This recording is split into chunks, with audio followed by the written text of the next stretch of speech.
قطرہ قطرہ نے کی جوڑ کے ایسی نعمت بر، جو ہر رضا کو پورا کر دے، وہ ہر نقدی سے اوپر، وہ ہر نقدی سے اوپر۔ السلام علیکم ورحمۃ اللہ وبرکاتہ۔ پیارے دوستو، امید ہے آپ سب خیریت سے ہوں گے۔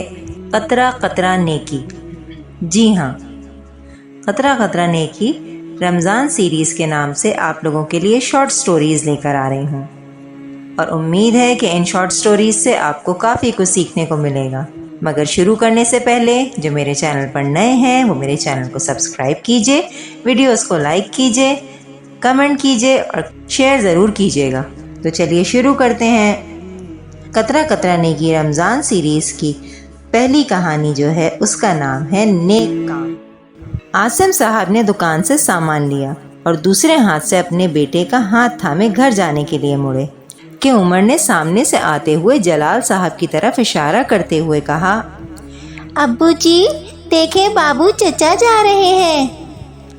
جلال صاحب کی کمر ضعیفی کی وجہ سے جھک گئی تھی اور نظر بھی خاصی کمزور ہو گئی تھی، لیکن اپنے گھر کا سودا صرف خود ہی لاتے تھے۔ عاصم صاحب نے آگے بڑھ کر انہیں سلام کیا اور ان کے ہاتھوں سے سامان کے تھیلے لے کر خود پکڑ لیے اور باتیں کرتے کرتے انہیں ان کے گھر تک پہنچا دیا اور کہا، بابو چچا، میں روزانہ دکان جاتے وقت آپ سے پوچھتا ہوا جاؤں گا، آپ کو جو بھی منگوانا ہو میں لا دیا کروں گا۔ جلال صاحب نے انہیں ڈھیروں دعائیں دیتے ہوئے حامی بھر لی۔ وہاں سے نکلتے ہی عمر نے پوچھا، ابو جی بابو چچا کا گھر تو دوسری گلی میں ہے، روزانہ ان کا سودا لا کر دینے میں آپ کو مشکل نہیں ہوگی؟ عاصم صاحب نے چلتے چلتے اسے دیکھا اور کہا، مشکل کیسی، اسی بہانے تھوڑی چہل قدمی بھی ہو جائے گی اور بابو چچا کا کام بھی ہو جائے گا۔ اگر ہم سب اسی طرح ایک دوسرے کی مدد کرتے رہیں تو ہمارے معاشرے میں یکجہتی کی فضا قائم ہو جائے گی، سمجھے؟ اور عمر نے اپنا گول مٹول سر ہلا دیا۔ عمر اور اس کا بھائی نوفل تخت پر بیٹھے دادی جان سے قرآن پاک پڑھ رہے تھے۔ برابر میں رضیہ بھی آگے پیچھے ہل ہل کر قاعدہ پڑھ رہی تھی۔ رضیہ غریب گھر کی بچی تھی اور ان کے گھر کا ہلکا پھلکا کام کرنے کے لیے آ جایا کرتی تھی۔ اب دادی جان نے اسے قرآن پاک سکھانے کی غرض سے قاعدہ پڑھانا شروع کر دیا تھا۔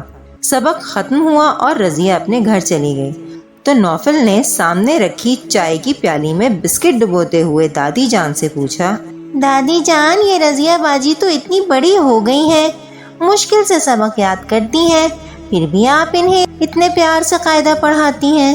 دادی جان نے بات سمجھتے ہوئے کہا، بات تو آپ کی درست ہے نوفی میاں، مگر علم کسی بھی عمر میں حاصل کیا جا سکتا ہے، اور قرآن پاک پڑھانا تو ویسے بھی بہت ثواب کا کام ہے، بس ہمیں اچھائی کا کوئی بھی موقع ہاتھ سے نہیں جانے دینا چاہیے، ٹھیک ہے نا؟ دونوں بچوں نے ایک ساتھ ہاں میں سر ہلا دیے۔ امی نے گھر کی کیاریوں میں لگے ہوئے سدا بہار پودوں میں سے کچھ ٹہنیاں جڑوں سمیت نکالی اور 2 الگ الگ گملوں میں لگا دیں۔ عمر اور نوفل قریب ہی کھیل رہے تھے۔ امی نے پہلے عمر کو بلا کر کہا، عمر بیٹا یہ گملہ برابر والے قاسم بھائی کو دے آؤ۔ پھر نوفل سے کہا، نوفی بیٹا تم یہ گملہ سامنے والی طاہرہ خالہ کے گھر پہنچا کر آؤ۔ عمر نے حیرت سے پوچھا، امی جی آپ پڑوسیوں کو پودے دیتی ہیں، کیا ان پودوں سے ہمارا ماحول خوبصورت ہو جائے گا؟ امی نے اس کے شانوں پر ہاتھ رکھتے ہوئے سمجھایا، دیکھو عمر، انسان کو بس اچھے کام کرتے رہنا چاہیے تاکہ ہماری دیکھا دیکھی دوسرے لوگ بھی فلاح کے کاموں کی طرف راغب ہو جائیں۔ جب بہت سارے لوگ مل کر بہبود کے لیے کام کریں گے تو ہمارا معاشرہ مثالی ہو جائے گا۔ دیکھو نا، تم لوگ بھی اپنے گلک میں تھوڑے تھوڑے پیسے ڈالتے رہتے ہو، پھر کچھ عرصے کے بعد وہ تھوڑے تھوڑے پیسے مل کر ایک بہت بڑی رقم بن جاتے ہیں۔ بس اسی طرح ہمیں چھوٹے چھوٹے فلاحی کام متحد ہو کر ایک جماعت کی شکل میں کرنے چاہیے، اس کا فائدہ دنیا میں بھی ہوگا اور آخرت میں بھی۔ عمر اور نوفل نے یہ باتیں غور سے سنی اور ایک عزم کے ساتھ سر ہلا دیے۔ نوفل نے تو کچھ سوچتے ہوئے کہا، امی آج سے میں پودوں کو پانی دیا کروں گا۔